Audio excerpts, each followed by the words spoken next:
So Ferg, what are the three main points that you're standing on this year? I think for me, Peter, is continuity. I've had 6 years around the table as a councillor, so I seek a third term, which I think is pretty critical.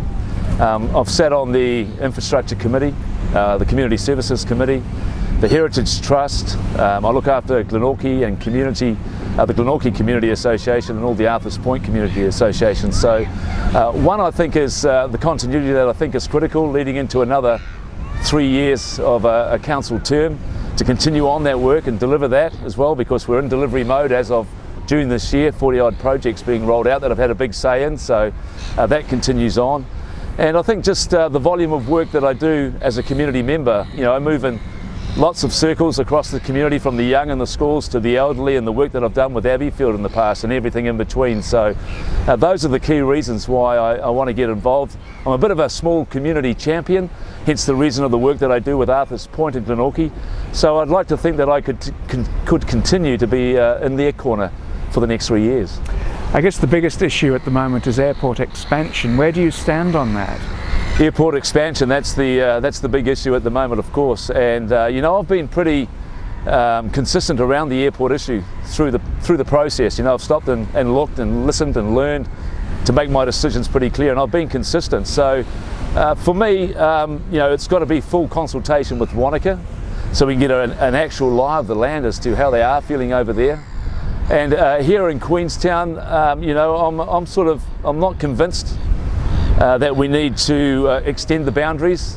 We've got that body of work that's about to be undertaken, so that's pretty critical for me if I get elected again for the next 3-year term. But I think, and looking ahead, Peter, I think Invercargill comes into play a lot. It's a great part of the world.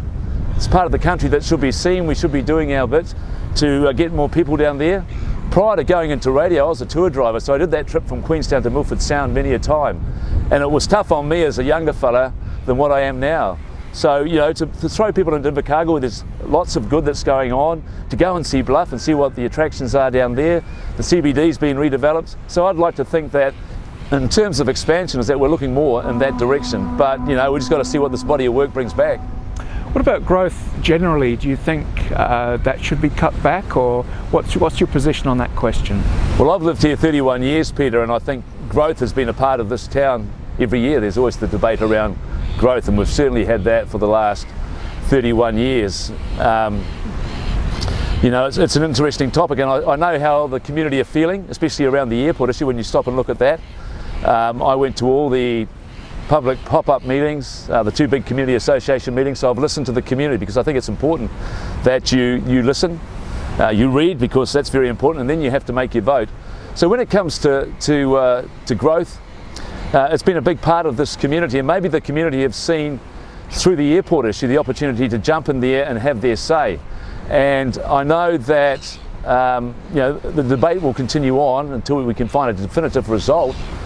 But the community have had their say around growth, I think, and that needs to be considered very carefully. And once again, maybe development is an area that affects growth, and I don't know how we control that or what the triggers are to control that. The RMA doesn't do us any favours, and we have to deal with that as a council. So it has to be considered very carefully. And I think we do know that we're at a point where it has to be considered a lot strongly and a lot more carefully than what it has been in the past. Do you think tourism should stay as our main industry? Well, having been around the council table over the last 6 years, Peter, you see the other avenues of benefit to this community, and certainly tourism is a big part of that. And I know there's lots of work being done in other spaces to bring other elements, people working remotely, other businesses in. We've seen the resort college be built and the benefits of that. We've got our wine industry, many other benefits for people who live here and work here and try to work out of here. But I think tourism, it's always, look at the backdrop we were recording at, that's always going to be hard to try and turn down for people to come and be a part of and to enjoy. But tourism should remain, it'll be hard not to, as a mainstay of this community, but whether it's in the numbers that we're seeing at the moment, are we going to love this place to death, was a comment I made the other day, and that concerns me. Finally, can you just tell us a little bit about your own background and what makes you emotional about living in this part of New Zealand? Well, my wife and I arrived here 31 years ago from the Hawke's Bay for 6 months to work and go overseas, and that never happened. So we've raised 2 girls who are now away from home here. Maybe a classic example is what I experienced this morning walking around town. I was just sitting out by the Queenstown police station around the back by Exchange, and there was a group of wee preschoolers coming the other way with their suits on, their crash helmets. They were going skating at the ice arena. I said, "Where are you going?" "We're going skating, yay!"